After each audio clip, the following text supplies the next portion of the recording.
my mind, my ego is not my amigo. Yeah, that's good. My mind That's good. is always going to put me below everybody or lie to me and tell me that I'm above everybody. Yeah. I am not above anybody. Yeah. And more importantly, I'm not below anybody.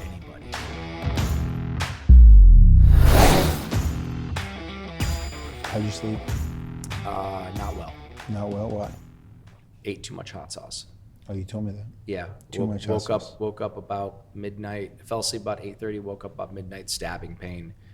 Had some tonic water. Finally got that under control. And just when I'm drifting off to sleep, my boy cat starts attacking my girl cat, and this just goes on for the next 90 minutes. So, yeah, not well, but I slept hard. Yeah. And got up early as always. Mm-hmm. And I'm like, oh shit, I got to put my game face on. I don't think I have my game face. Yeah. And are you a sleeper?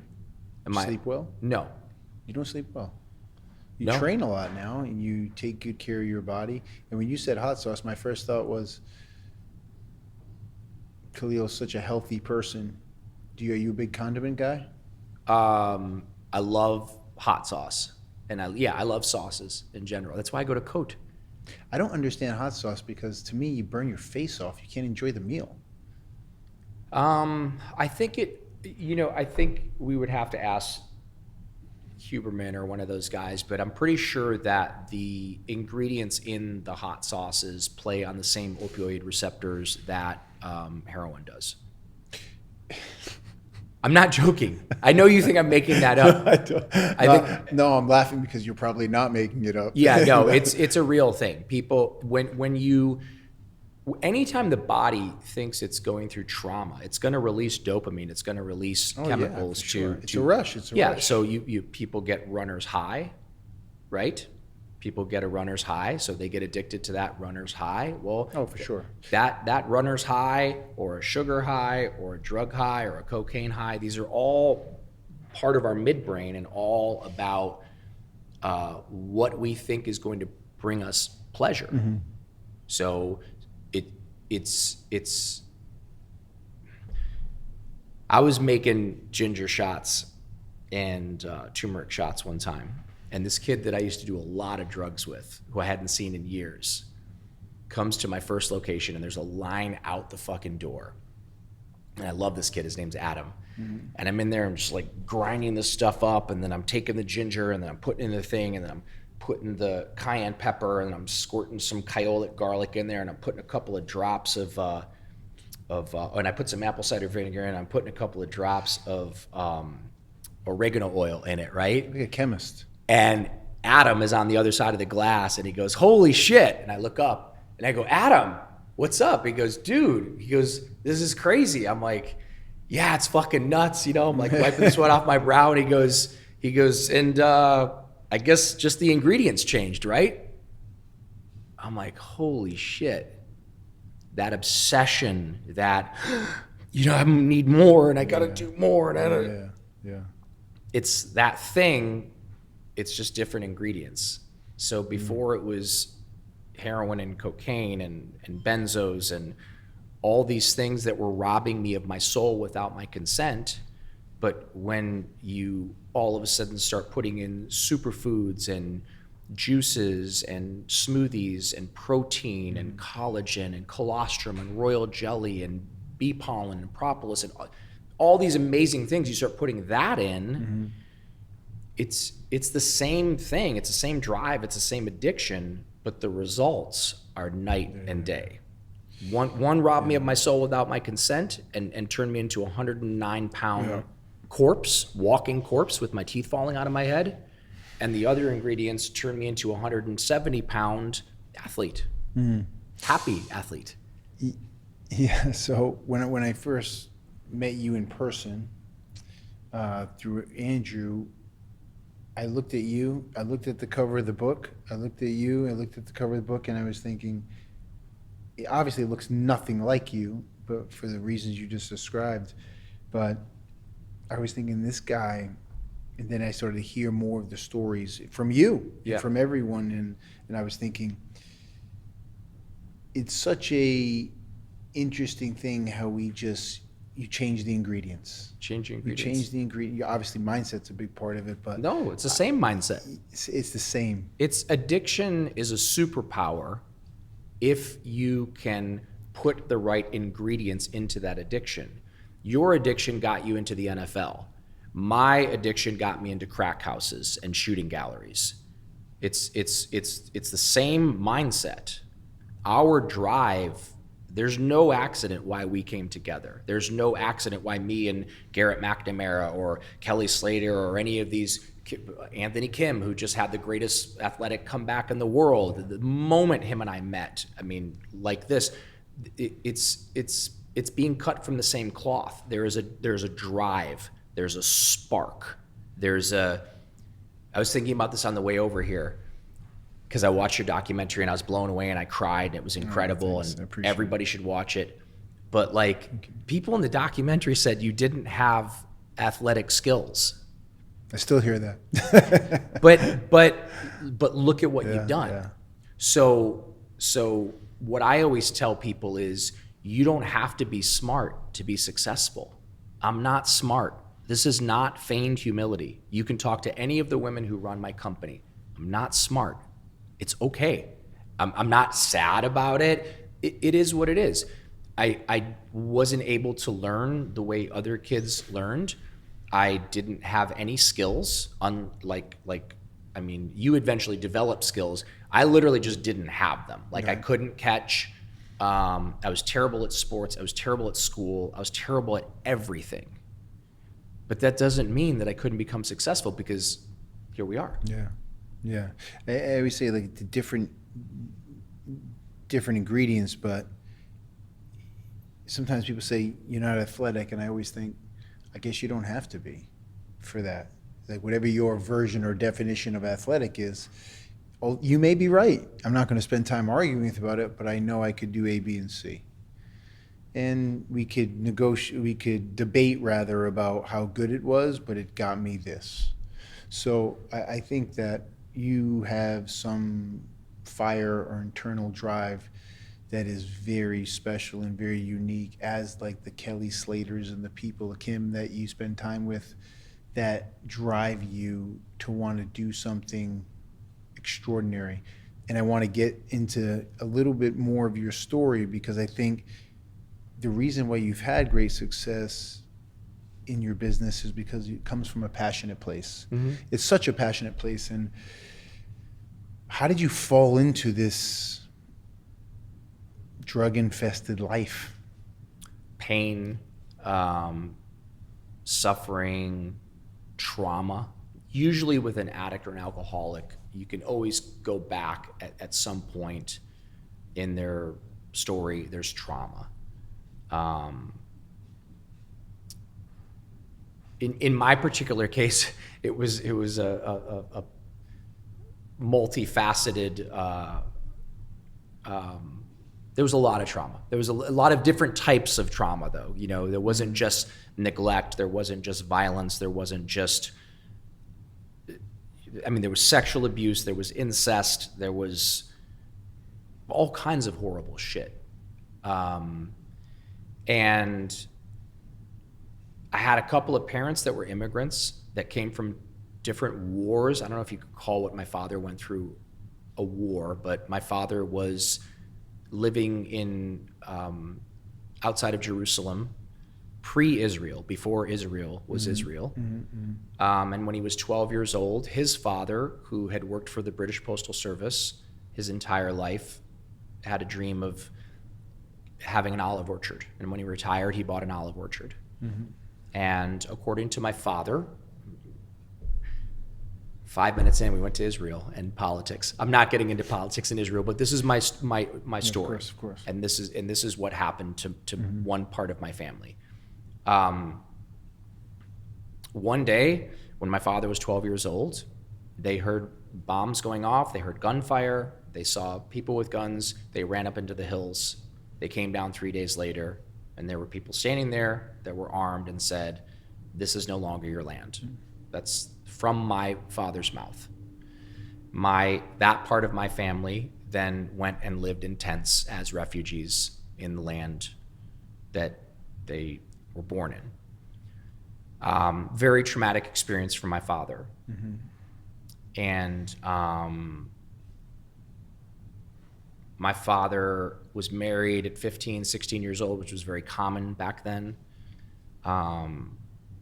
Had a few kids, couldn't afford to feed them, left Palestine, went to Germany, made some money, went back to Germany thinking he's going to be the hero. Mm-hmm. And when he went back to Palestine, he found that his brother had married his wife and had a kid with her. Wow. And so my father broke. My dad broke, shattered, and then hardened. Mm-hmm. My mother was in Poland, was born a Jew, but abandoned on a doorstep to two sisters who were Catholic. They took her in. And then my mother was marched from Poland through Kazakhstan, Uzbekistan, all these different places, all the way up into Siberia, and put into a forced labor camp, so a concentration camp. And 2/3 of the people that happened to passed. My mother somehow survived. When the war was over, she was put into a sanitarium because she had TB, and they removed her thyroid. So my mother suffered from poor health most of her life, and obviously a lot of pain, a lot of suffering, a lot of dysfunction. The two of them together, coming together, and they were attractive. They were very attractive. My father was living in Orange, Texas. My mother was living in Toledo, Ohio. My mom wound up in Toledo, Ohio because her mother that had abandoned her, she eventually traced her down when she was in her 30s and found that she was living in the United States and working for a family as a maid. And my mother contacted her. After they spoke, she made the journey. During the journey, unbeknownst to my mom, her actual biological mom, took her own life. Yeesh. So when my mom arrived there, the mom was dead. Ugh. And so I was born of pain and dysfunction. Mm. And that's what I meant by multifaceted. Mm-hmm. Like there's a lot of different things that make up whatever that was. And so two attractive immigrants met up in Toledo, Ohio, and my mom thought she could fix my dad. Like many women think they find an attractive man who's angry and full of violence and all that. And she did her best, and she failed. So neither of them knew how to be a parent. She had a child from a previous marriage. He had been married multiple times already and had kids, and I was their only child. And it was just a fucking horrific childhood. Just tons of violence, tons of dysfunction, neglect, sexual abuse, incest. The older brother that was 8 years older was, I guess, trying to figure out what his sexuality was. He was 8 years older than me, so he was experimenting with me, which was very confusing and very traumatizing. And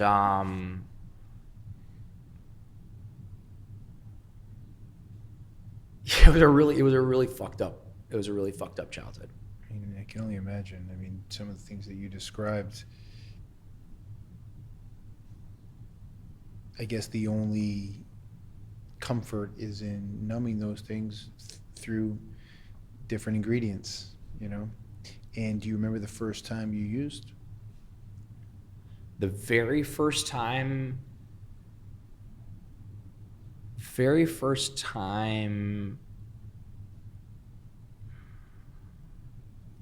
I don't know if it was the first time. So I had a beer can collection, and when I was very little, some of the older boys in the neighborhood showed me how you could open the beer cans and then chug them warm and then kind of feel that warmth. But there was also older kids in the neighborhood that were smoking weed, so I definitely remember like taking puffs off of a joint, 8 years old, 9 years old, 10 years old. Yeah. But the first time like I got like properly drunk was when me and Teddy Pappenhagen walked to the corner market, walked to Lawson's, and we brought like a fake note from his mom that we needed, wine and cigarettes. And me and Teddy, who you met, walked into the woods. We had 3 bottles of Mad Dog 2020 and cigarettes. I think they were Cools, if I remember correctly. And I do remember that. I remember that warmth. I remember that all of a sudden I was like, oh, I'm okay. I'm safe. Like, oh, wow. Like, I'm good. This is good. Like, I felt like a real warmth and protection from that alcohol, from the spirits. Teddy became violently ill, and we went to the Arby's, which was nearby the woods, and he proceeded to puke for about an hour straight. Oh my gosh. I kept drinking. I was like, this is the best shit ever. I want to feel like this forever. Yeah. So that was the very beginning of the alcoholism. That was the very beginning. And it escalated quickly. It escalated quickly, and you found yourself on Skid Row quickly? No. Okay. That was 11, 12, 13, hanging out with the older kids. Lost my virginity when I was 12. Started taking pills around 12, 13. There's a lot of like black beauties and yellow jackets and basically speed. Yeah. Which was a lot of fun at that time. And it made the vandalism much more exciting, shooting up the local school with my pellet gun and dumping all the furniture at the country club that we didn't belong in into the pool. That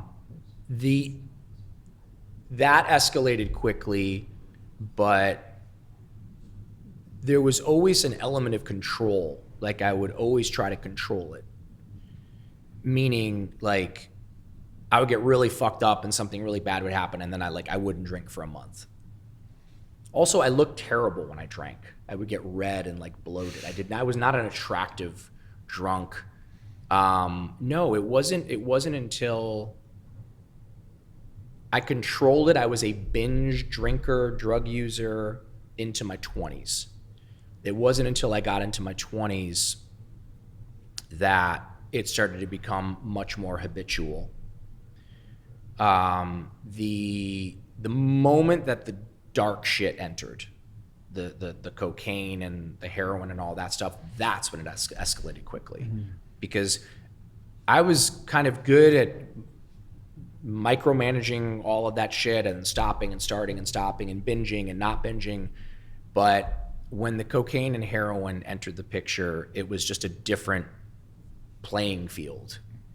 Things changed dramatically. I was always disgusted at people that did cocaine. I always thought it was just like gross. And then I was at the Malibu Inn, and there was a very famous actor, and we were all sitting outside, and we were like high on ecstasy, and he like goes to hand me a pipe. He's like, you want a base hit? I'm like, sure. I didn't know what the fuck base hit. What does that even mean? He's like, you want a base hit? And I'm like, yeah, and I hit it, and my fucking head exploded. I had never felt a rush like that in my life. 12 hours later, I'm crawling around on the floor, looking at fucking trying to smoke pieces of fucking ceiling plaster or whatever was in the carpet. I mean, it once the dark drugs entered, I went from like what I perceived as hero to zero very, very quickly. There was about a 3-year honeymoon period of hard drugs that ultimately ended up with me fucked for life on Skid Row, strung out, sharing needles with homeless people, sharing needles with people that had AIDS, no regard for my life whatsoever. That was right around 2001. A lot to digest there. And you mentioned it to me before. There was like a rock bottom moment when you heard about your mom. That was in recovery, yeah. So well, let's talk about how you got to recovery first. Well, I mean, it's not. It's certainly not through virtue. Mm-hmm. You know, I certainly didn't wake up one day and go like, I want to be a good person now. No, it was just it was circumstances. It was physical. I was 109 pounds. My teeth were falling out of my head. I had ringworm. I had scabies. I had like, I mean, if you look, I don't know if the camera can pick it up. I mean, I still have scars all over my face from the picking, and I'm missing a chunk of hair right here, and like clipped out like part of my nose with cuticle clippers one night when I was, you know, freaking the fuck out thinking that there were bugs crawling. I mean, I lost my fucking shit. Oof. I was physically unable to continue. I was filthy. I was just gross. And I'm a vain person. I like shiny shit. I like being clean. I shower a couple times a day. So physically I couldn't go on anymore. So I surrendered in June 15th. June 18th, 2003 is my day of, you know, freedom from active addiction. It was really June 15th was my last overdose. Mm-hmm. I had been in and out of the hospital many times, in and out of jail many times, but yeah, that brought me to my knees physically, and I surrendered. Bob Forrest, God bless him. I just spoke to him again recently. If any of you know who Bob Forrest is. Who's Bob Forrest? Bob Forrest from Celebrity Rehab. Okay. He was the lead singer of an amazing band called Thelonious Monster, and Thelonious Monster was going to be the next U2, the next whatever. Wow. Like, if you watch the documentary on Bob Forrest, you will see Anthony and Flea and other members of the Chili Peppers talking about, I mean, at one point, Thelonious Monster was way bigger than the Chili Peppers, and everybody thought they were going to be one of the biggest bands in the world.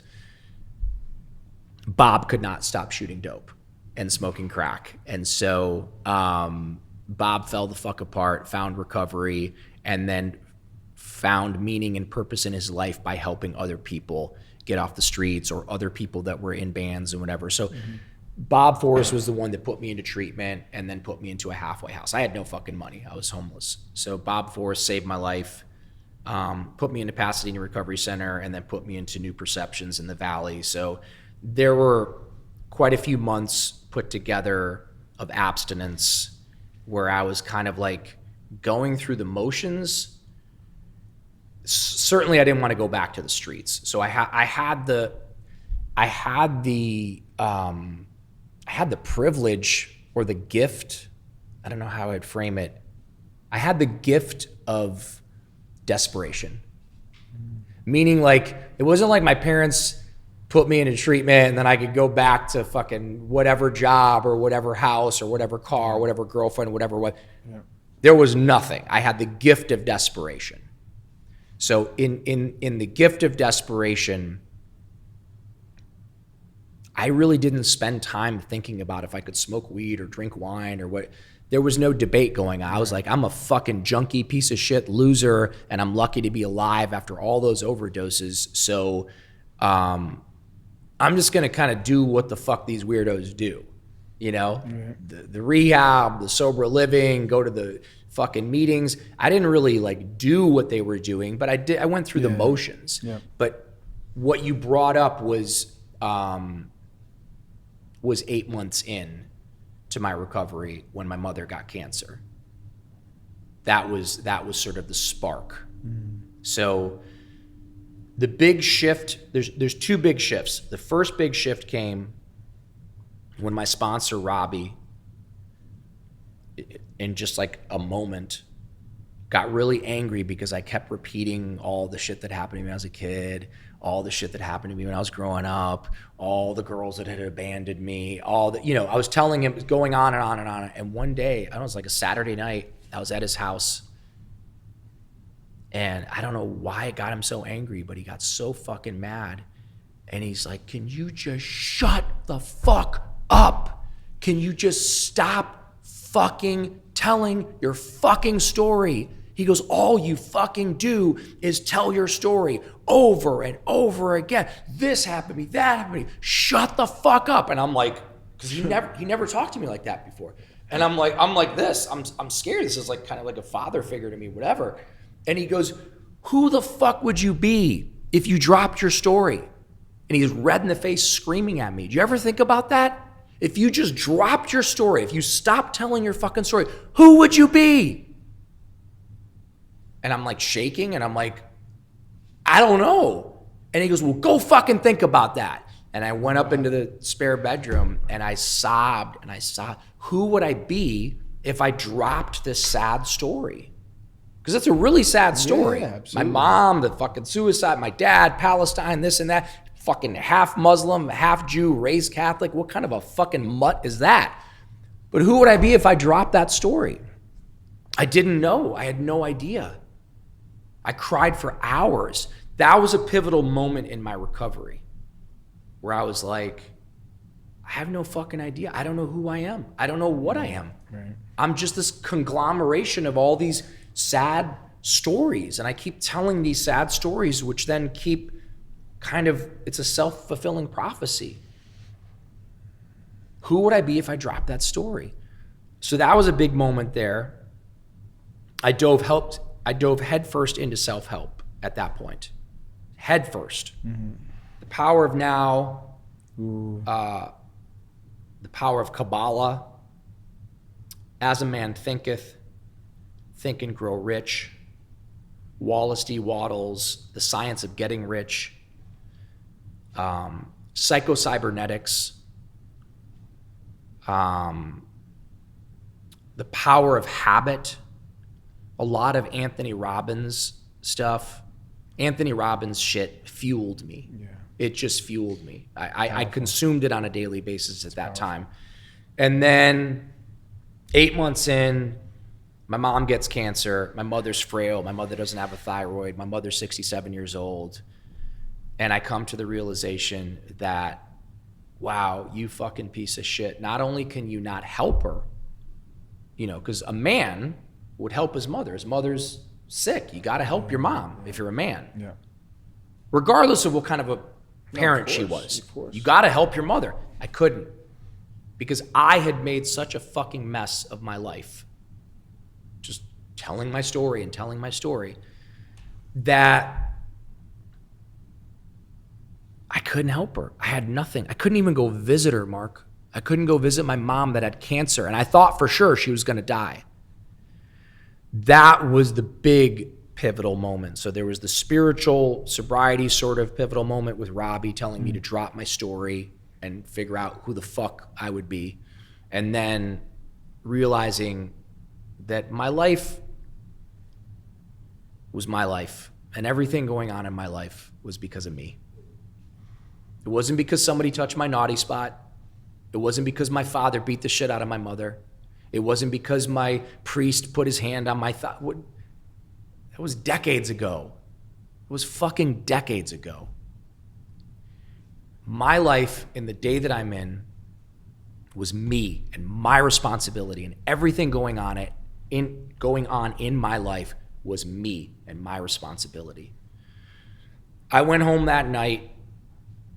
I was staying in Sean Gianni's house. It's not his real name. Well, he made up this name because he was embarrassed of his Iranian last name. But he let me stay in his guest house because he was remodeling his main house. I was still homeless 8 months in. Mm-hmm. Then he let me stay in the guest house, which had no electricity. It had running water, which was great. Hot shower, but no electricity. So by candlelight, I screamed at myself. I punched myself in the legs as hard as I could over and over again. You fucking piece of shit, you fucking loser. Your mother's sick, you can't help your own fucking mother. You're a fucking bum, you're a piece of shit, you're a loser. Then it sort of shifted into, you know, God, I need help. God, can you please help me? God, please, I'm calling out to God. God, can you please help me? God, please help me. And then it turned into almost like I don't know what you call it, not an anthem, but I created like a rule for my life. Like, I'm never going to be broke again. I'm going to be rich. I'm going to be fucking rich, and I'm going to be able to take care of everybody around me. I'm going to be able to spoil the shit out of everybody. I'm going to be fucking rich. I don't know what the fuck I have to do, but I'm going to be rich. And God, I need your help. I need your help. I will fucking do whatever you tell me to do. Put it in front of me, and I will do it. And I'm going to be fucking rich. And now instead of punching myself in my legs, I'm like yelling at God. The candle's now burnt out. It's dark. You know, it's 3 o'clock in the morning, whatever. And I'm saying this to God, like, I'm going to be rich. Like, please help me. I'm going to be rich. Just put work in front of me, open doors in front of me. I'm going to be rich. I eventually just talked, and this was all out loud, by the way, like a fucking crazy person. Nice. I eventually talked myself out and fell asleep. And at 34 years old, the next day, I went to a 12-step meeting. I raised my hand. I said, I need work. I need to become self-supporting through my own contributions. Anybody that has any type of work, please help me. 2 people, Daryl Cobb and Chris and Glenn. Chris and Glenn were a gay couple. They said, we need our townhouse cleaned. I said, great, I'm amazing at cleaning. And they're like, really? I said, yeah, I used to detail cars. I'll detail your fucking townhouse. They're like, great, when can you do it? So that, and then Daryl Cobb, who hired me to do menial labor. So that was the beginning. This is 2004, I'm 34 years old, and that was the beginning of me marching one day at a time, one step at a time, marching my way towards success, prosperity, abundance. And I consumed all of that self-help shit, but I didn't just consume it and sit on my sofa and imagine myself driving a Ferrari, which is fucking stupid. I consumed that shit, and I got up at dawn, and I walked, and I exercised, and I began to put good things into my body instead of bad things into my body. The ingredients began to change. Nice. The obsession, the compulsion, the drive, the hunger was still there. Mm-hmm. It's just now the great shift began to happen. Channeled it. Yes. Channeled it in the right way. Yes. That's awesome. I mean, I think once you start, it's not just about exercise, obviously, but when you start moving, you feel better. There's dopamine. So you always feel worse not moving as opposed to moving, no matter how bad things are. Yeah. Blood flow, endorphins, dopamine. Breath, breathing. Oh, yeah. Oh, yeah. Most people don't even breathe efficiently. Right. You know? So you know, can you feel yourself trending up now? Yes. Can you feel yourself like in that time where you're cleaning, you're detailing their apartment and yes. your townhouse, and you're starting to say, okay, at what point do you say, like, I want to do something significant? Because you've said to me before, I love to feed people, mm-hmm. because you were starving at one point, mm-hmm. right? And that's what you take great joy in, and it obviously brings you great fulfillment. At what point do you say, that's what I'm going to do? I'm going to feed people. Oh, man. I was always making my homemade Caesar salad dressing at Robbie's house or at whatever place at that time would have me, because I was still, technically sober, or technically homeless. I would still, wherever I was, I would like to do that stuff. But in terms of like SunLife or anything like that, that was way further down the road. That was a dream of mine. I was working in 2 different rehabs, and at the rehabs, I would kind of like make people smoothies. Eventually, this guy named Michael Cartwright saw me, walked up to me, and he goes, "You're a producer."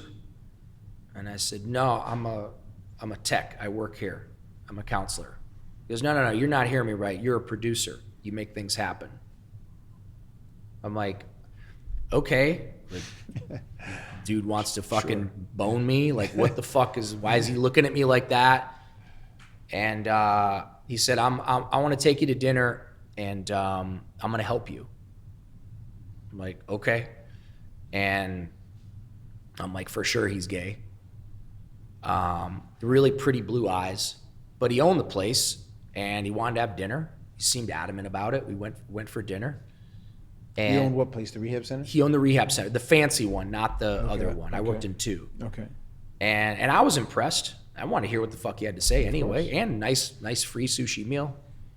So we we go to this place in Brentwood, this really expensive restaurant in Brentwood. I picked it. And he said, did you purposely pick the most expensive place you could find? And I said, yes, I did.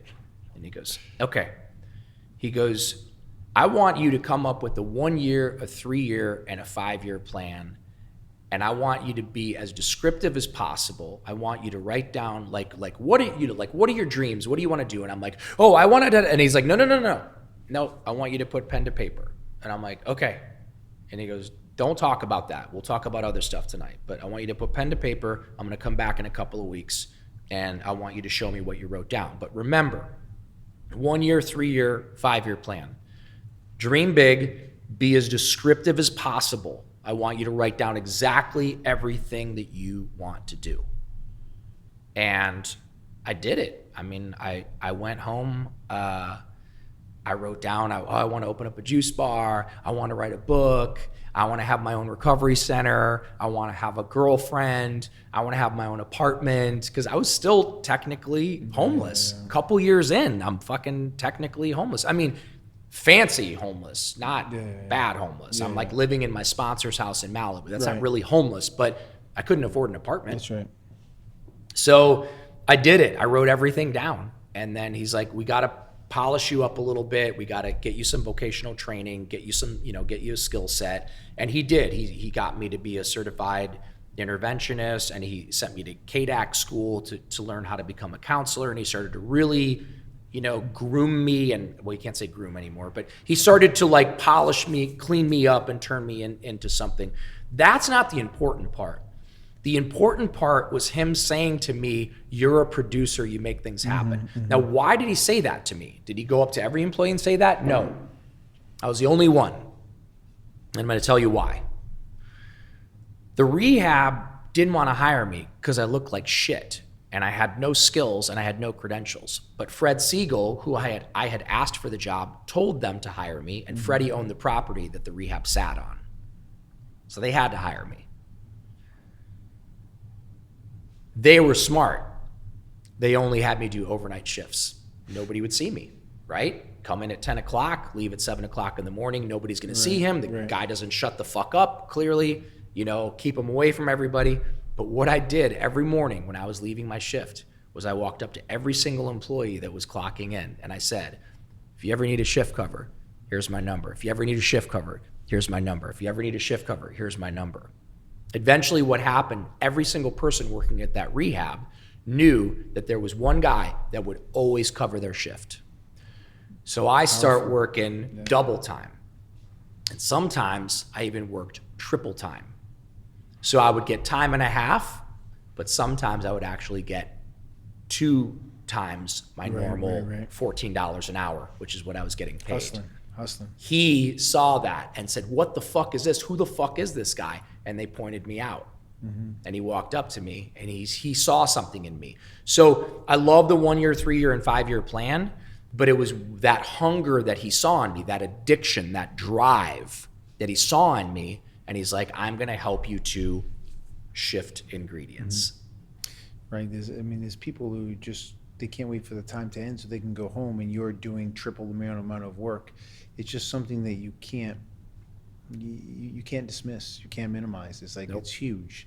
And when he saw it on paper, he was thinking, this guy's unique. I got to figure out why. So then you write all these things down, and he's helping polish you up a little bit and assisting you. Yep. And at what point what's next? It's not the juice bar next, right? It's not what? It's not the juice bar next, or is it? No, it's definitely not the juice bar. So what's the next step from you? You're a counselor, and you've talked to me. One time you said something to me, and I said, how did you see that from across the room? You said I was a counselor for 12 years or 15? 10 years. 10 years? Yeah. And I said, how did you know that? She said, you were really stressed. I said, yeah, I was stressed. Yeah. And you saw it. I think you walked by and just looked quickly, and you knew it. Yeah. There was a lot of working there, and there was a lot of interventions, and there was eventually sober companion jobs, which all of a sudden I'm getting $5,000 for an intervention versus getting $14 an hour, because he's like, don't work so hard, work smart. You don't need to work 20 hours a fucking day, kid. I can get you some vocational training, and you can put that same passion into learning and doing these interventions. Right. So he had me doing interventions. He had me doing sober companion jobs. The funny part of the story is a couple years into all this, he fired me, right? What happened? There was miscommunication. I still to this day don't talk about the miscommunication because I don't want to throw anybody under the bus, but there was miscommunication, and somebody higher up was trying to cover their ass, and they lied. Okay. And it's okay. Yep. And that person is a great person. Good for you. And he fired me. Now I'm like 36 and I'm fucked because here goes the medical insurance, here goes the dental insurance, here goes the fucking, I mean, I was making really good money. I was actually making more money there than anybody else there, even though I was the lowest on the totem pole because of all of the different other stuff that I was doing, the interventions and the sober companion stuff.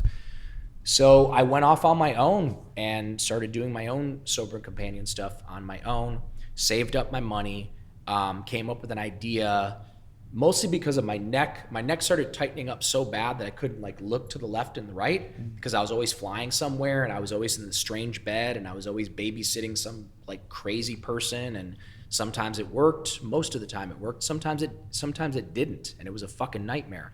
But I thought if I could get them all together in a house, then I could get them to eat like I eat and exercise like I exercise and do the saunas and do this. So I opened in Malibu, California, a place called Riviera Recovery, which was a transitional living place. It was the first high-end transitional living in the country. I had a great idea, meaning you get out of these $50,000, $60,000, $70,000 a month rehabs, and then they want to stick you in a halfway house with bunk beds. Yeah. How nobody thought to get people a king-size bed and throw some 800 thread count sheets on it and hire a private chef and have a flat screen TV in every room. How did they not think to do that? It was a fucking no-brainer. You experienced it. You experienced it, right? Well, You saw the void. I had the great luxury of getting taken in by a sponsor who happened to live in a 7,000 square foot home in Malibu with 800 thread count sheets in the flat. Yeah, I knew how nice it was to get out of the shithole that I was living in and go to something nice like that. So on a shoestring and a prayer, I created Riviera Recovery, and it just fucking worked. I had no business plan. I had no budget. I took all my little gold coins that I had been buying every week, every paycheck. I would go buy gold because I was so scared the economy was going to collapse. This is 2004, 3, 4, 5, 6, and in 2007, I had amassed a little pile of gold coins, and I sold a good chunk of them. I opened up Riviera Recovery. And that was right when the economy was collapsing and gold was going parabolic. So I got very, very lucky with gold. Very lucky, very blessed with gold. Riviera Recovery was a massive success. We had a waiting list.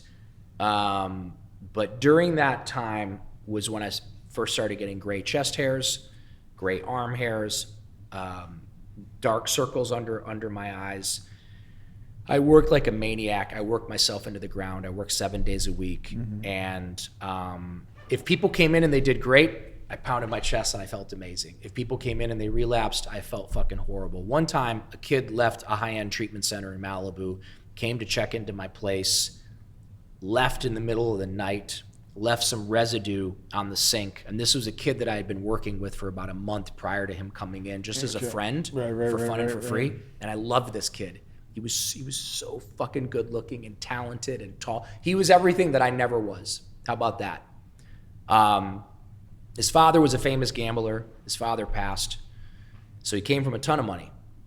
Came from cool parents. He was tall. He had a scholarship to whatever the Las Vegas UNLV. He had a scholarship to he was a model. This kid was literally my opposite. I'm short, I'm squat, I'm misshapen, I have no skills. This kid I fucking loved him. And so for about a month prior to him coming in, I was helping him. And he checked in, but he checked out in the middle of the night. And he left a message like, sorry, I got to go back and switch cars and this and that and Yeah. whatever. Yeah. He never came back. And then about 6 weeks later, I got a phone call from the rehab, like, just want to let you know that he passed. And I'm just like, no, like, denial, one of the first stages of grief.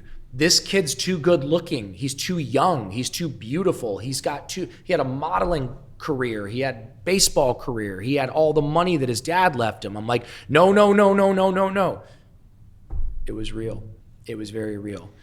Those situations started to happen more than I could stomach. The other thing started to happen was people were writing checks, or their parents were writing checks rather, or their spouses were writing checks, and the people that I was housing had no fucking interest in getting better. I hated it. It felt like blood money when I would go cash the checks. I hated it. But while this was going on, remember, I got them hiking, I got them swimming in the ocean, right. I'm making them the smoothies, I'm making them the ginger shots, so that was the beginning, was in Riviera Recovery, where I started to first make all the smoothies and the juices and the cleanses and the fasts and all that stuff. Okay. And I mean, you created this concept where it's just, I can see how passionate you are about it. When did you decide, okay, this is what I'm doing, I'm going to try it, see how it goes, I'm going to give it a shot, I'm going to go for it? So started Riviera Recovery in 2007, right around 2011, couldn't turn, my neck still, and I'm going down to the local smoothie shop that wasn't organic, which pissed me off, so I'd bring in my own organic ingredients and keep them underneath the fucking thing. Okay. I'm going there every day, and I'm making up my own recipes there, and I always felt solace there. I always felt good when I would go to this local place. It was called the Vitamin Barn. I always felt good when I went in there, going down there a couple times a day. So either that, or like laying in the sand at Zuma Beach, or out paddleboarding and seeing dolphins and all that, was when I felt the most alive, when I felt the best, the most connected to God, the most connected to whatever. And I thought to myself, why don't I open up my own little fucking smoothie shop? Why don't I open one up on this end of town? I asked the guy that owned the Vitamin Barn, who was a friend of mine, who I really liked, still like, doesn't like me. I asked him, I said, hey, I want to do something similar, but I want to make it all organic, and I want to have some raw foods and this and that. And he said, where? Hands on his hips. Where? And I said, up at Point Doom, at the Point Doom Shopping Center. Because I looked at that fucking location, it'll never work. Was all I needed. That was my permission. I fucking raced up there. I'm embarrassed to say, I walked upstairs and I asked for a lease and I signed it. I didn't even have a lawyer look at the fucking lease. I didn't know anything. I didn't have a business plan. I didn't have the funding. I didn't have anything. I mean, I had some money saved up, but I didn't have enough saved up. So the dream was to have my own little juice bar and just serve healthy people all day, and then eventually to let Riviera Recovery go, because I didn't want to be around toxic people anymore. I didn't want to be around people that didn't want to get better. I wanted to be around people that wanted to get better. So we signed the lease. 10 months later, it's a fucking nightmare of 10 months, but whatever. 10 months later, let me go back. 10 months later, the day before we open, the froyo machine is up and running. Everything is getting put together. We're going to open the next day. We're sampling the froyo, and I had found real organic frozen yogurt. Real.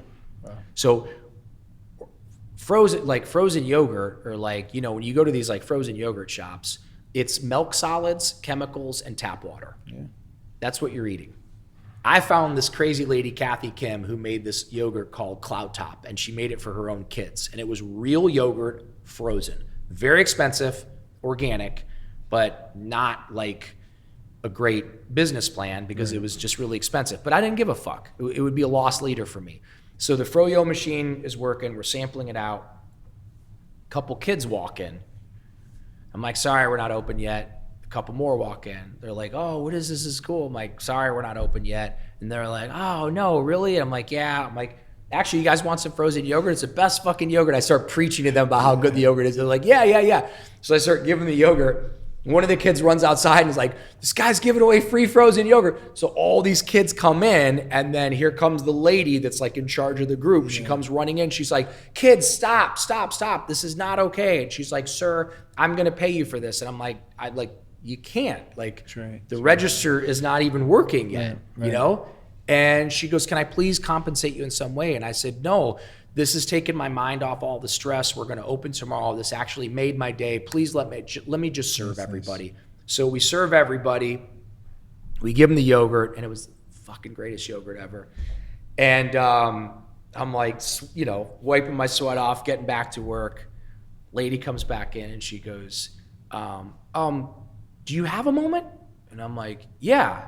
And she's like, and you're sure I can't compensate you? I'm like, I'm positive. Please, let this just be my gift, please. She goes, okay, but can you come outside for a moment? The kids want to say something to you. I'm like, yeah, sure. So come around the counter. I walk out. I open up the door. We've got the cardboard on the window still, right? When I open up the door, the kids are all in a circle. And as I walk out, they launch into these Christian hymns, praising the Lord, praising God. Wow. I fucking froze. Wow. All the neighbors from everywhere came out on the balconies up above, the businesses. Everybody walks up. These kids are singing Christian, praise Jesus, praise the Lord, praise whatever, and just fucking sheets of tears start coming down my face. Because Mark, in that moment, I knew that I was going to be massively fucking successful. I knew it. I had chills all over my whole fucking body, and I shit you not, the next morning, we take the paper off the thing, there's a line out the block, and who's in that fucking line? Yeah. Anthony Kiedis, Maria Shriver, Robert Downey Jr. I could go on and on. I don't want to sound like an LA name-dropping douchebag, but those people don't wait in line ever, anywhere. And to this day, if you go to that original Point Dume location, you're going to see Chris Hemsworth. You're going to see the lead singer of Muse. You're going to see whoever. It's different people every day. Yeah. But like, as an example, we just took the goat off the menu. This is just a funny, silly story, and I'm going to name drop for a moment and be a douchebag. But we took the goat off the menu because it wasn't selling that well, and there were some ingredients that we had to keep that were... We just had to take it off the menu. Neil Young goes into the Point Dume location, and he goes, where's my smoothie? Like, you know, Kylie, who was here yesterday, she goes, I'm so sorry we took it off the menu. He goes, well, if you don't put it back on the menu, I'm not coming in here anymore. And he was serious. So she's like texting me. She's like, Neil Young is here, wants the goat. I'm like, make him the fucking goat. And so make it he's happen. like, yeah. So he's like angry. He's like pissed off. And so she's like, yes, sir, I'll figure it out. So they figure it out. We order the ingredients again, only at the Point Dume location and only for Neil Young. That's fair. Right? That's fair. Of course, right? And he comes in all the time, and he grabs 3 of them at a time. I'm sure one for Daryl Hannah, his wife, and maybe I don't know. I don't know whoever. Splash. Exactly. So those are the type of people that live in that area. So those were the type of people that were there that first day, and it freaked me the fuck out. I mean, I'm from Ohio. You can't prepare yourself for a moment like that. I was pretty good with most people. Owen, I was great with. Treated him like a plumber, you know, like a fireman, whatever. I fucked up with the Beastie Boy guy. I lost my shit, and it was so awkward and uncomfortable, and it was never... What happened? I just freaked out. I was like, oh my God, Mike D, the Beastie Boys, blah, blah. And he just receded and was like, can I just get my juice? Oh, no. Yeah. And and by the way, it never repaired. Oh, no. He never liked me after that. And that's fine. He came in every day, so he still spent his money there. But most of the people were really great. Rick Rubin very early on came in and took me under his wing and said, you know, you need to change this. You need to carry this. You need to get rid of that. You need to, you know, he just started to kind of curate. He does that. Yeah, with everything. And over time, and to this day, thank you, God, for Rick Rubin, because two things I will often ask myself silently within is, what would Jesus do? That's a question I ask myself a lot, because I get put in situations where what would Jesus do, right? The other thing is I ask, what would Rick Rubin do? That's incredible. So I got real lucky and real blessed, and I guess, I don't know, I don't like to say God had a plan, because why didn't God have a plan for the other kid that was better looking than me and taller than me and younger than me and whatever than me? Like, we all make decisions. We all make decisions. I chose to surrender. I chose to turn my life over to God. I continued to the best of my ability to try, at least, and I fail, to be the man that God intended me to be. And it's a daily fucking battle. And I struggle. I struggle with humility. I struggle with depression still. I struggle from time to time, not so much anymore, but suicidal ideation. Every now and then that will fucking, back goes out. I don't know why, but it launches me into this, like, it's over. Fuck it. You're degenerating. Disc is going. The other disc is going to go. You're fucked. Your poor girlfriend's going to have to take care of you, Yeah. So I struggle with a lot of shit still, but my life is amazing. Yeah. I look at like the back example you gave as little reminders. They keep us humble, meaning like you think everything's perfect. We're not perfect. Just be thankful you have today and just do your best today. Sometimes you need a little tap on the shoulder, and that tap on the shoulder could be the pain in the back. At least for me it is. But to get from where you were, Khalil, to this life that you have today, you've changed some habits. Mm-hmm. Can you give us like, 1, 2, 3, maybe 3 habits, non-negotiable habits that you've implemented, that you've changed, that are really, really important to you? Yeah, I mean, that for you. That's easy. Yeah. That's easy. And I heard somebody say this the other day, probably way smarter than me and way more successful than me. But you're gonna really fucking struggle to find someone who gets up at 5 a.m. every day intentionally that is not successful. That is, and I'm not talking about the janitor that has to get up. There's obviously somebody could split hairs with me on this, and Yeah, of course. But in general, if you're the type of person that's going to get up intentionally at 5 a.m.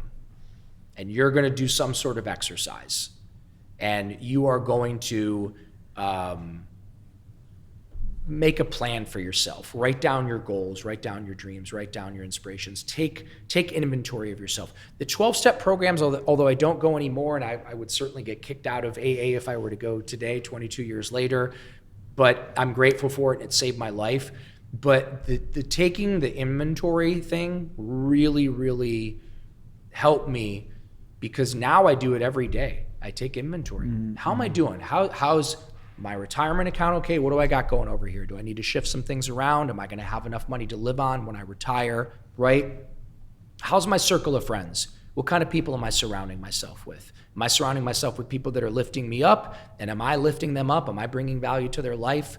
Or am I surrounding myself with lower companions? Because lower companions, hanging out with famous people is really fun. You know what's more fun? Hanging out with lower companions.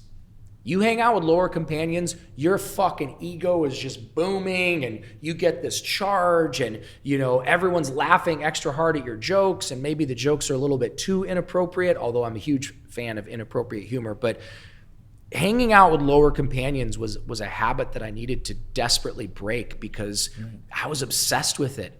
I loved talking shit. I was always jealous of everything and everyone. If a guy that looked like you walked past me, I'll go, steroids. Fucking guy's obviously on steroids, right? Or your friend, you're tall, good. If a guy walked past you who's better looking than me, gay. It's probably gay. Probably sucked some dicks. I sucked some dicks, but I was doing it for crack money. I'm not gay. There's no way that guy's that good looking and not gay. I always had to tell myself a story about people that had more than me or that were better than me, so I could feel okay about myself. Self-esteem, right? Self-esteem. I fucking hated Tom Brady. And I hated... Listen, be careful what you say. I'm just telling you the truth. I hated Tom Brady, and I hated Beckham, and I'm bringing this up for a very specific reason. They just bothered me. Anytime I saw an image of them, it bothered me, right? Oh, fuck that guy, fuck that, born good looking, born talented, born with, everything and whatever. And Mark, I'm not talking about 30 years ago. I'm talking about a few years ago. Wow. I didn't like them because they were taller than me, better looking than me, richer than me, more successful than me. I didn't want to hear about them. I didn't want to look at them. One day, I'm sick. I get sick rarely, but I'm bored out of my fucking mind. And I'm going through Netflix and I stumble upon the Beckham documentary. And I'm just like, fuck it. I knew the wife because I did a commercial with Sam Bear 100 years ago. So I knew the Spice Girls at one point. I'm like, fuck it. I put it on. And I start watching this documentary. And every single thing I thought about David Beckham was wrong. Was a lie that I was telling myself in my head. He was not born talented. He became talented. He created his skill. His father, and I fucking cried. I watched this documentary and I fucking cried. And then when I watched what he went through in his career and the death threats and this and that, I'm like bawling now. Looking at this man going, I want to fucking hug this guy. I want to treat this guy to a fucking smoothie for everything. And then as life does you sometimes, a couple days later, Brett that owns Noble Protein, the Noble Protein powder, sends me a link. He goes, you got to watch this Tom Brady thing, David Bet whatever. Like, you got to watch it. You're going to love it. And remember, I'm run down. I'm feeling sorry for myself. I'm sick. I typically would be like, I don't want to fuck Tom Brady. He's too fucking good looking.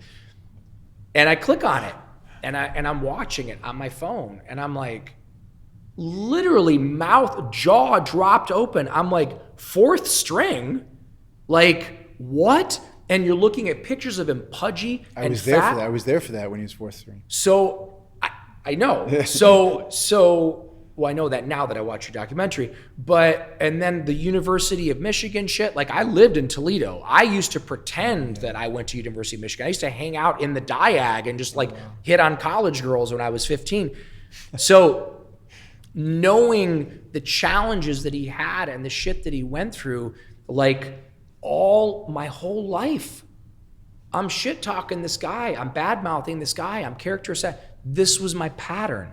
So learning to take my own fucking inventory. I cried at the end of that, watching it on my phone, watching what Tom Brady went through. I have so much fucking respect for this man. I have so much respect for David Beckham.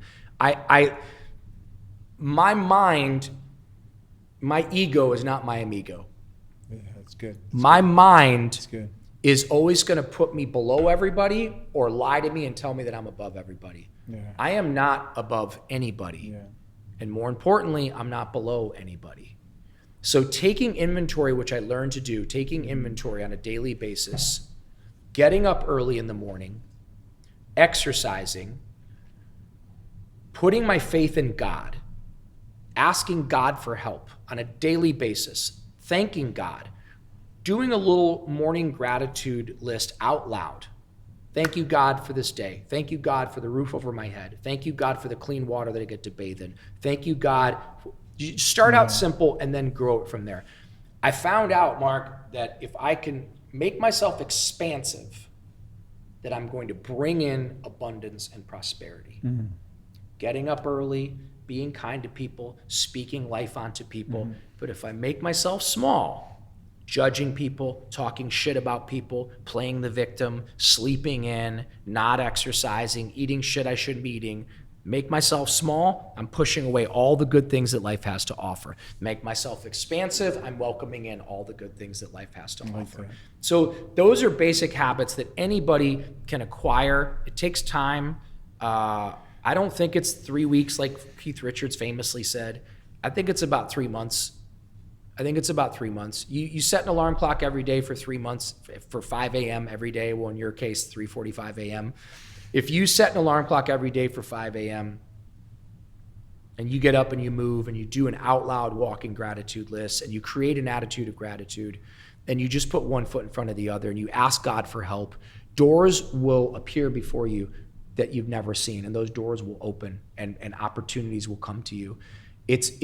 I'm living proof that if a dummy like me can do what I've done, then anybody can do anything. My book is a bestseller. My book came out 12 years ago. It continues to sell to this day, quite a few copies. Mark, I can't spell. I can't type. But I have a best-selling book.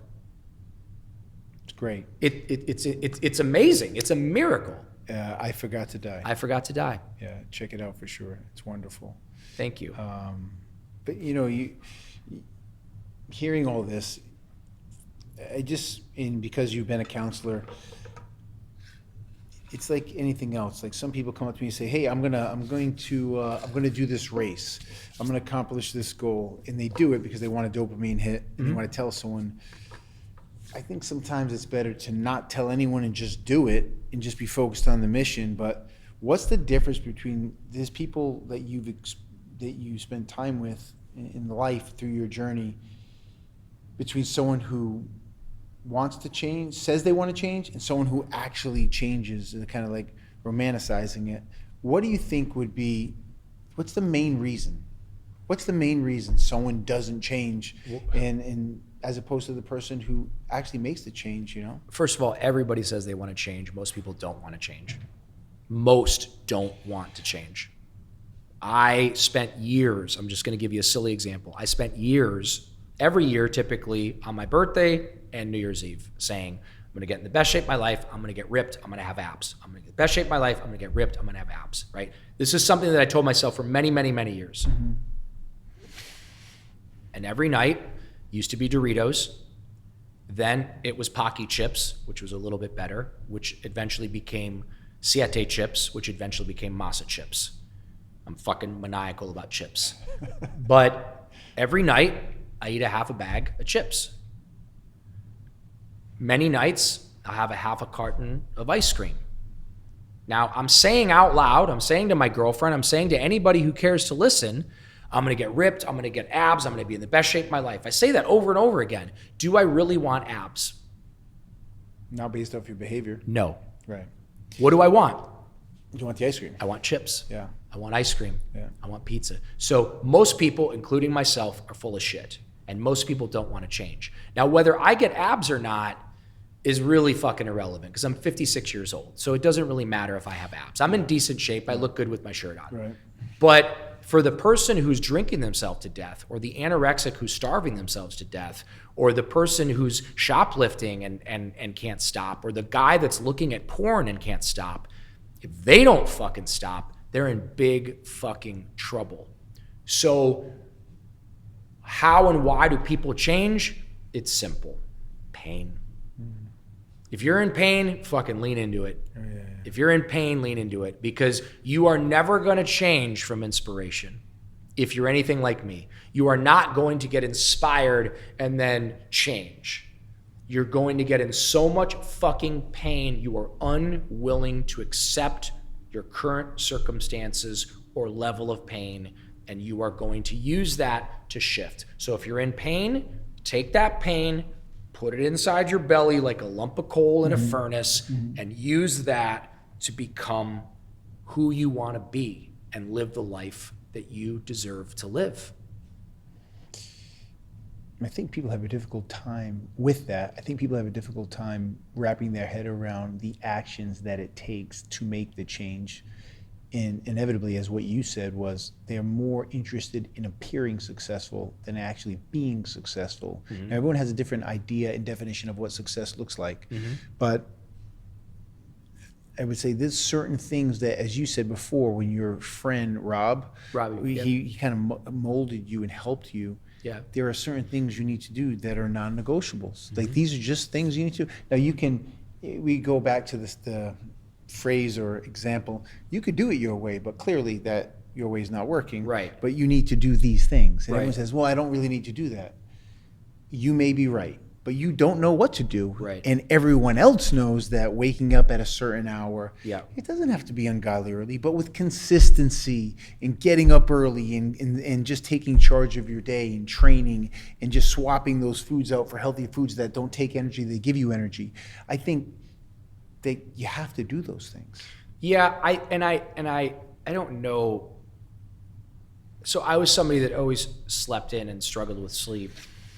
If I set my alarm for 8 or 7 or 9 or whatever, there was no impact. There was nothing extreme about it. You set your alarm for 5 a.m. and no matter what, you're getting up at 5 a.m., something happens. Number one, it's pitch dark outside. Mm-hmm. No one's awake. Yeah. It's you and no one else. So I think if you take extreme actions like that, I really believe that you can launch into that change much faster than if you were to set your alarm at 7 a.m. or 8 a.m. or 9 a.m. I think taking extreme actions and then building, do that one thing, right? So my whole thing, and I didn't come up with this, the Japanese came up with this long, thousands of years ago, Kaizen, which was getting 1% better every day, no matter what. Yeah. So 22 years ago, I was taught one day at a time. And eventually I read Tim Ferriss's book, The 4-Hour Body, which talked about Kaizen, which was making small, tiny, incremental changes. Practice over a sustained period of time will bring monumental results, right? Then, after reading The Power of Habit, and then eventually Atomic Habits, That's right. I'm like, oh my God, I'm just a bunch of habits. I thought I was this like intellectual, spiritual giant. I'm nothing. I'm a group of habits. Mm-hmm. What time do I get up is going to determine how my life is going to be. Yeah. How I treat people on a consistent basis. Every day, by the way, at your gym, I hold the door open for people.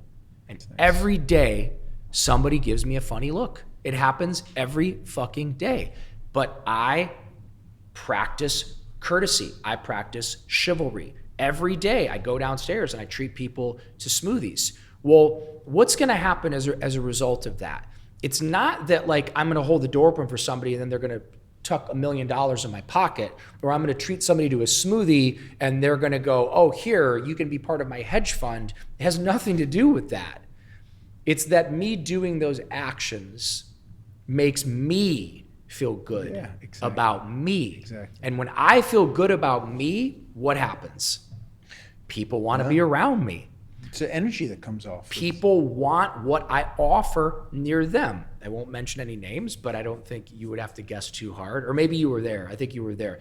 But somebody in the world of finance or whatever, somebody who people revere, somebody who people would probably pay $100,000 just to have lunch with this person, came up to me and, how you doing? I'm doing great. Here's my girlfriend and blah, blah. Oh, wow, here's my girlfriend. And, we're laughing.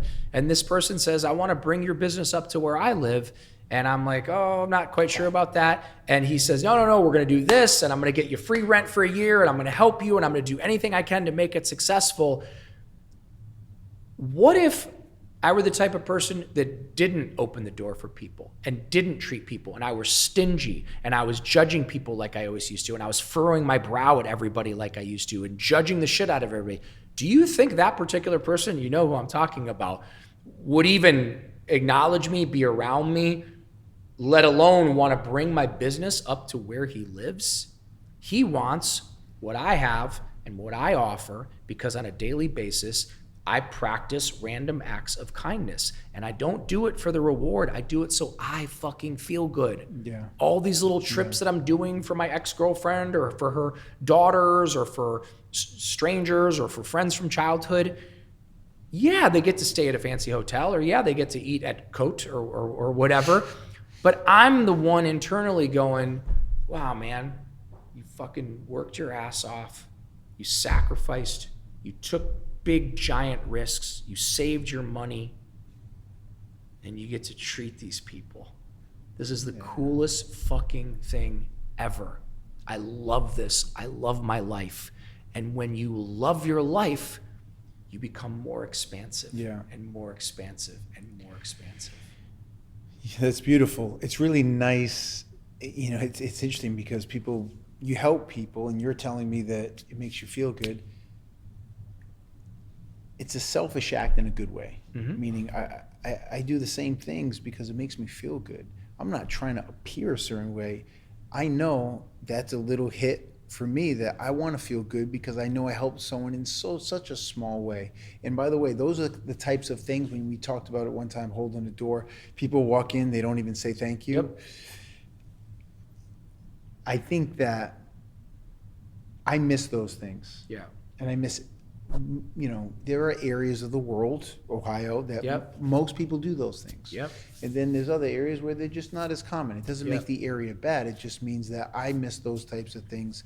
So I like to share those habits and those behaviors because it makes me feel good. Yeah. It makes me feel like I'm back home, and I like that very much. And I think the gentleman you're talking about, energy is undeniable. Mhm. And he probably felt your energy. I know he did because he told me.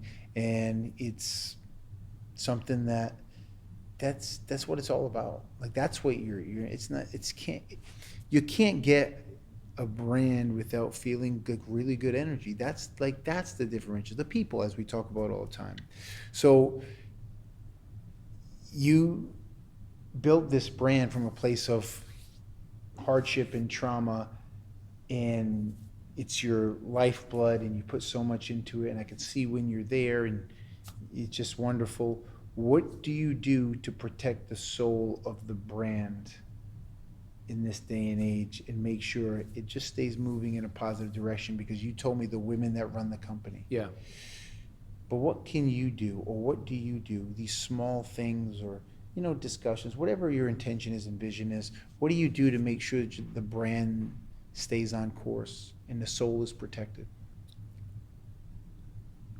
I mean, I don't talk about this stuff because I was taught early on, pick up trash when you see it, put it away. Don't look around to see if anybody acknowledges you doing that. Put your shopping cart back, even if it's raining. Don't That's give me right. this shit that, that's somebody's job and you're taking away somebody's job. Shut the fuck up. Put your shopping cart away. Never heard that one. Right?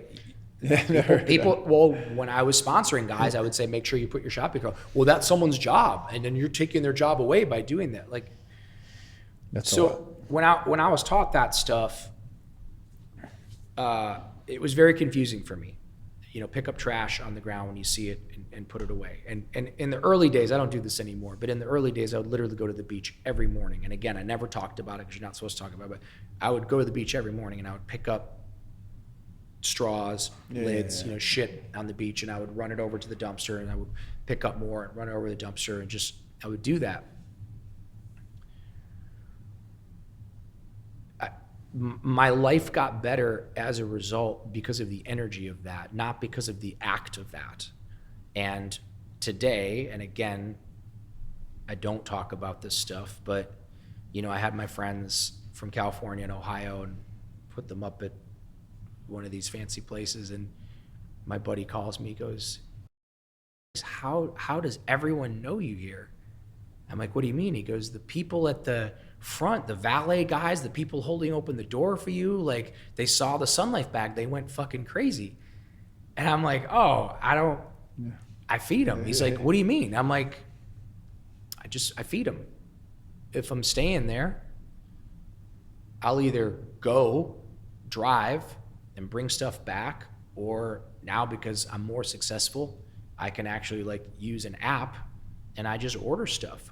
Sometimes I do it for the guys holding open the door. Sometimes I do it for the valet people. I'm never supposed to talk about this, but you asked, so I'm talking about it. There's an energy to that. Those men at the Faina, the men at the Addition, not the One Hotel anymore because I don't go there anymore. Don't tell Barry.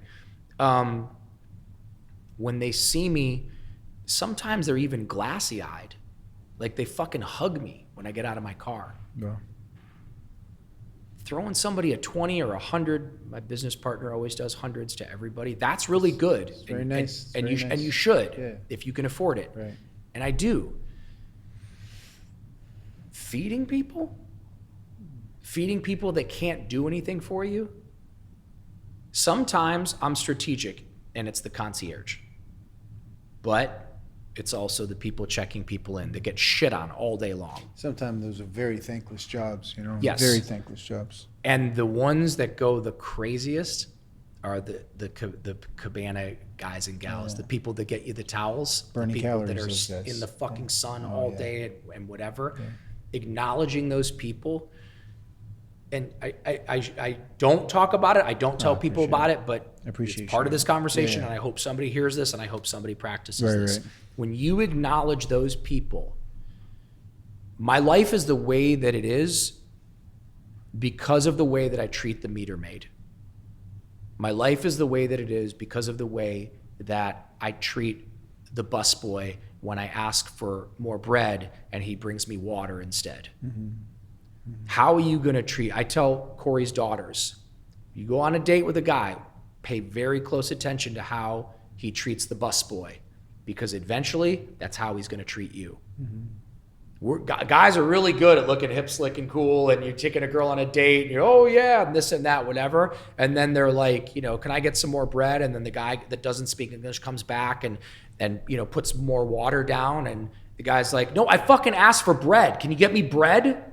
Well, that's how he's going to treat you. Oh yeah, it's just a matter of time. So that's how I protect the soul of the brand, is by making sure that I'm being a good person. And it's not always easy, especially here in Miami where people don't know how the fuck to drive. When somebody is doing 30 in the fast lane and I'm going to race around them, am I going to come in so close that I almost hit their car? Am I going to look over at them and stare at them or shake my fist, or even worse, right? Because if I do, then I'm a piece of shit. Yeah. Then I'm a fucking phony. Yeah, I know. And I just have to drive faster. I'm sorry you were behind me. So I'm sorry I flipped you off. that's awesome. That's awesome. You know, we talk about these things all the time, and ask you about different superfoods and nutrition. You say they brought you back to life. What would you say is the biggest kind of misconception or a lie we deal with in the health industry today? Well, right now, fake healthy is really in. There's a lot of brands. What's fake healthy? Fake healthy is you hire the right branding expert, you steal the color yellow from SoulCycle, you create a narrative of why you started the brand. Everyone has these brand stories. I started the brand because I was drinking too much coffee, and then I discovered matcha made me feel so much better, and that's why I started the brand. No, you started the brand because you saw a trend and you want to be fucking rich. Just be honest, right? Like, I legitimately hated my fucking business and could not stand walking in there one more fucking day, and found so much solace at that little shitty, I shouldn't have said shitty, at that non-organic smoothie shop, that out of desperation, I opened up my own. I didn't open up SunLife Organics for you or for him or for him. I didn't open up SunLife Organics because I'm a good person. I opened up SunLife Organics because I wanted a place where I could fucking go and never have to worry about the integrity of the ingredients. That's why I opened it. So really what it all comes down to is authenticity. There are brands right now, as we speak, here in Miami, New York, LA, there are fucking lines around the block because they hired the right TikToker, they hired the right influencers, they hired the right branding expert. But if you go into the kitchen, if you saw the Cisco delivery truck pulling up every week and dumping off this pedestrian grade, non-organic fucking garbage, you wouldn't go in there. There's so much fake healthy that's out there right now, and it's astounding to me because people are lining up for it. I've been doing this for 15 years. I don't hire people to brag about what we do. Yeah. I don't have a branding expert. I don't have a font expert. If you look at our logo, there's like 3 different fonts on one logo. It's like, it's horrible. It shouldn't be like that. If you look at our Instagram, it's fucking awful. We don't have a professional agency managing our social media. We're terrible at telling our story. I don't fucking care. If you go to SunLife Organics right now, you're gonna get the best fucking smoothie you've ever had with the most nutrition in it that's actually amazing for you. And if you go there consistently, you are going to physically change. The healing energy and the power of the cacao beans, of the maca, of the matcha, of all of these things that I sourced myself. That's right. You are going to feel amazing. And eventually you will begin to recognize that. The problem is most people feel like shit, so they go into these fake healthy places and they eat stuff that looks like it's organic. It's presented like it's organic. Fuck, there's a couple places in LA that say they're organic. Ooh. And they're not, because there's no governing body. There's nobody watching out for it. But people are going into these places where they're microwaving this food and people are eating it, and because it looks healthy and because they feel like shit to begin with, they don't know any better. But also, let's be honest, they want to do this. Of course. They want to take a picture of that bright yellow cup or that cool, plant thing or whatever. People want to present as if they're living their best life because they're dying on the inside. But the way to live your best life is simple, like we said. Get up early in the morning, hydrate, praise God, develop an attitude of gratitude, and put super healthy, real living food, life force from the sun into your body. Sun life. Love it. That's where the name came from. Nice. Life in the sun. Nice. So sobriety, you built a strong business, and there were certain things in your life and along this journey that have tempted you tremendously. What are the things that you need to stay clear of now, aside from those things? Meaning, like, is it ego, approval, praise? Like, how do you stay clean and keep your ego in check? And you hit on a little bit before, but what do? You said attitude of gratitude in the morning. You're thanking people, of course. But do you ever have to reel yourself back in? Or does your tailor, your significant other, have to reel you back in? Well, first of all, she's better than me. She's a better human being than me. She's stronger than me. And like her, everybody else I surround myself is better than me and stronger than me, and most of them smarter than me. Everybody I surround myself with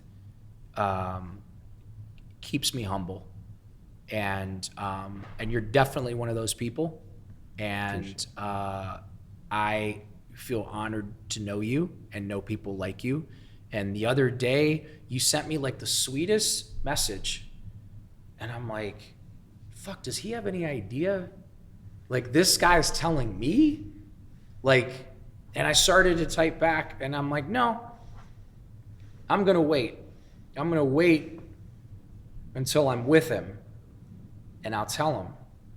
Because I was really like, why? Like, doesn't he see himself? Because if he saw himself, he wouldn't be in the least bit impressed with me.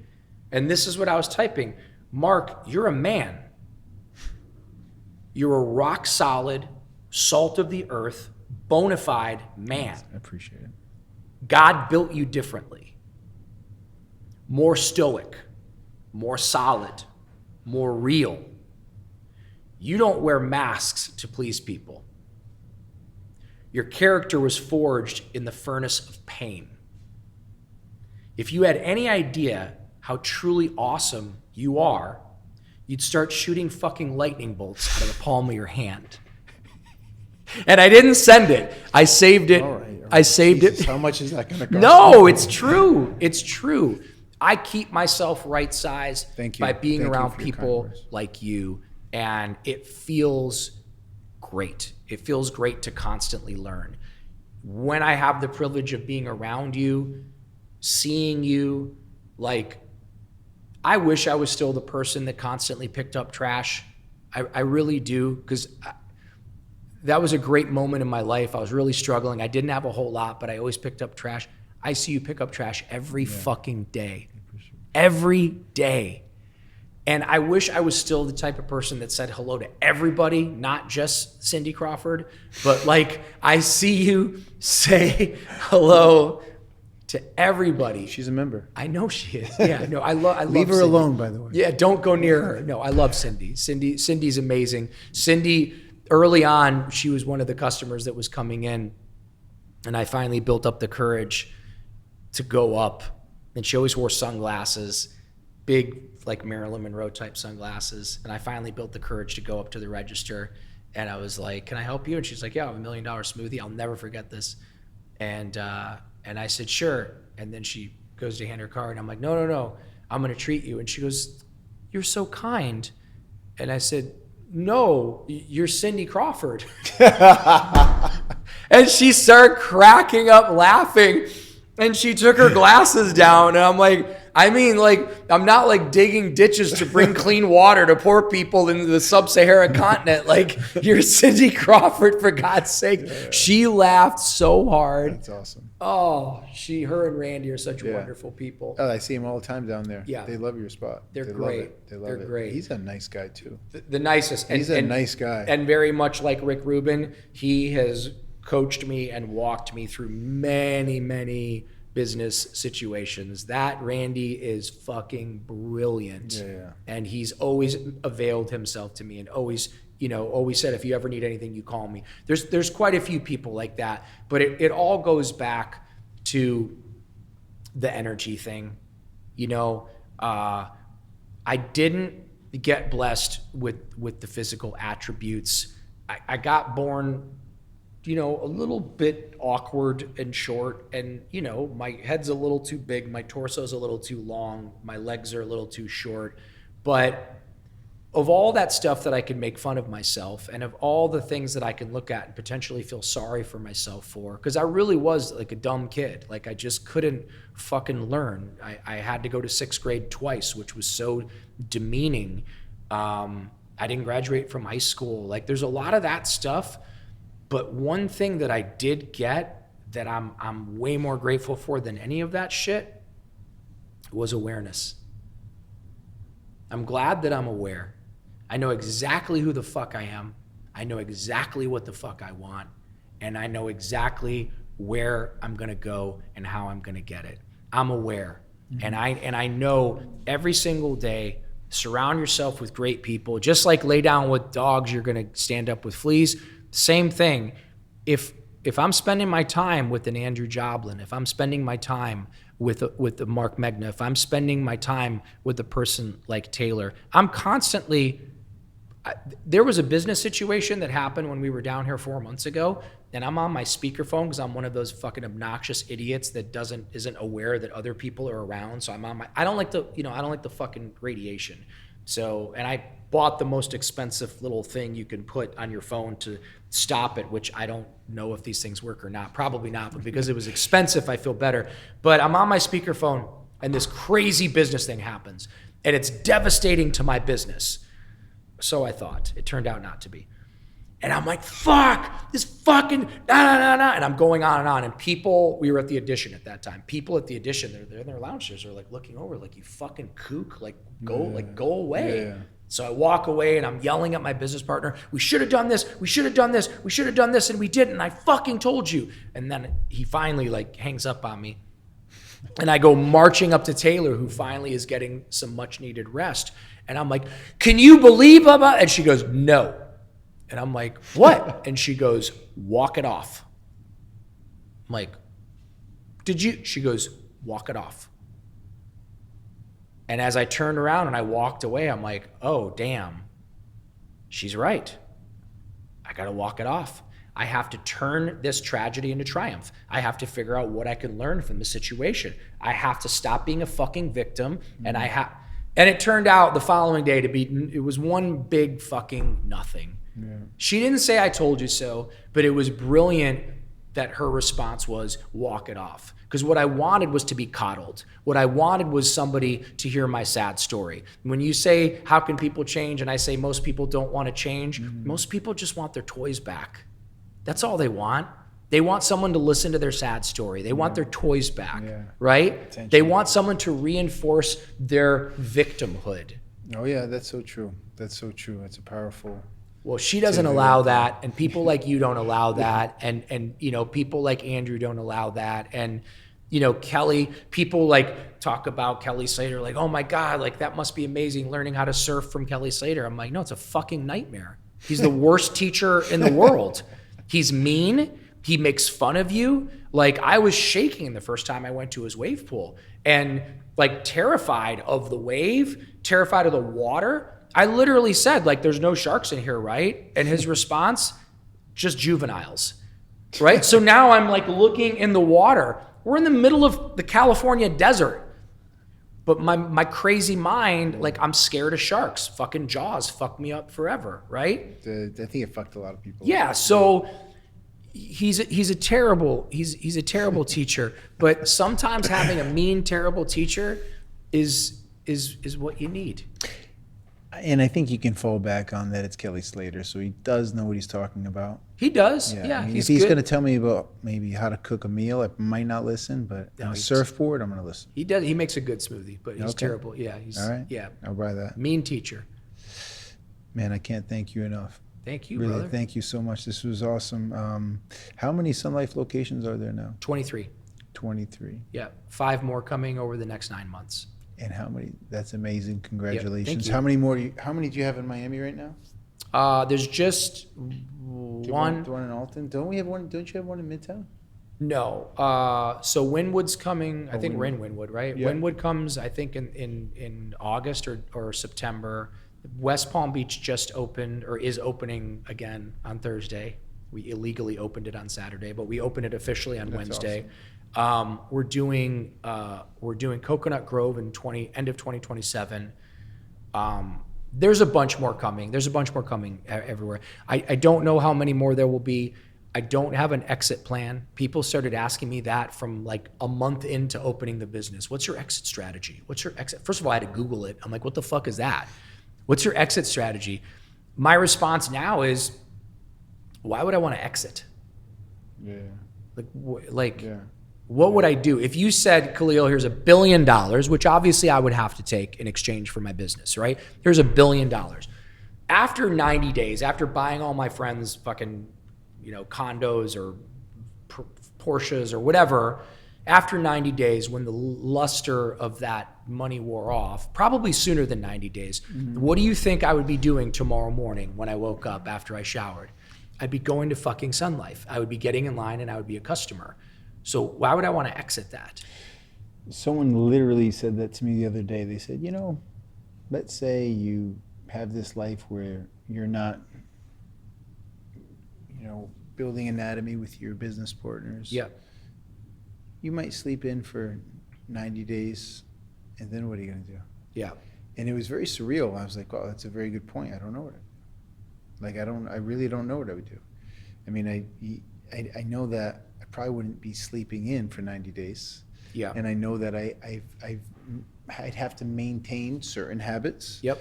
And put all my power and energy into the next mission, which is, I love the mission I'm on now. Yeah. I just love it. Yeah. I love it. I really love what I do. Yeah, you're like the personification of, and I would hope to think that I resemble it as well, but like Viktor Frankl's whole, theory on man's search for meaning that he developed while he was in a concentration camp. Like you need to have meaning. That's right. You see all these people that come from money, and you wonder why they wind up in rehab or wind up killing themselves or wind up having these bizarre lives. It's the Kabbalists call it the bread of shame, but like they have the bread of shame. Like you can't just get a bunch of money for nothing. And at the end of the day, money is just a tool, right? But if you have purpose and meaning in your life, there was a woman that was down there yesterday, beautiful girl, and her husband works at anatomy, and I don't know her name. I'm embarrassed to say I don't know her name. She had a really beautiful kid, probably 8 to 10 years old. Husband works out at anatomy, and she's waiting for a smoothie. And I walked in and she goes, "What an honor." I'm like, you probably have the wrong guy. She's like, no, you're the founder, right? I'm like, I am. We start talking. We had a couple of laughs. And I'm watching the kid pour her smoothie, and he's new and clearly wasn't trained properly. And it was fucking runny. And I ran behind the counter with my backpack on, and I grabbed it. I said, "Buddy, what is this? This looks like chocolate milk." And he goes, "Oh, well, there's some some add-ons and some this and that. I said, no. And one of the gals came over and she goes, I got it. I'll remake it. I walked back over and I said, I'm so sorry.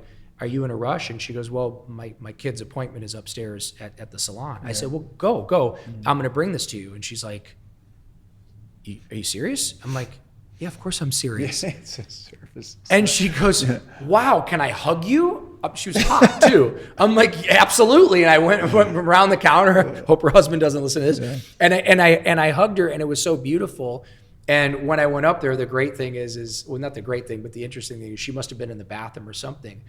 But when I walked in with the smoothie, the kid was sitting in the chair getting his hair cut by the big giant handsome guy in there. Yeah. And I walk in, and the kid's eyes literally like go like this. And I go, here, I wanted to deliver you your smoothie. And his eyes were like this big. And I said, grab the straw so I can pull the top off. And I pulled the paper off like that. And I handed it to the kid. And he literally, like, you could see him, like, it made his fucking day. And so he nice. was beaming. So nice. And I walked out, and I knew that eventually the mom was going to make it back, and she was going to see him holding his smoothie, and she was going to know that I hand delivered it to him. My wheels didn't touch the car the whole way home because I brought some light and some levity into somebody's life. That is awesome. That is beautiful, really. Probably silly to a lot of people, but to me, I don't think it means the world. I think those things matter, and like you remember those things. You can always tell when someone does it because, not just because it's the right thing to do, because everyone's scale is different, but I think doing those little things, that's what gets us through our day. You said your feet didn't hit the ground on the way back to the car. You feel special, and it's nice to bring other people in and feel special with them.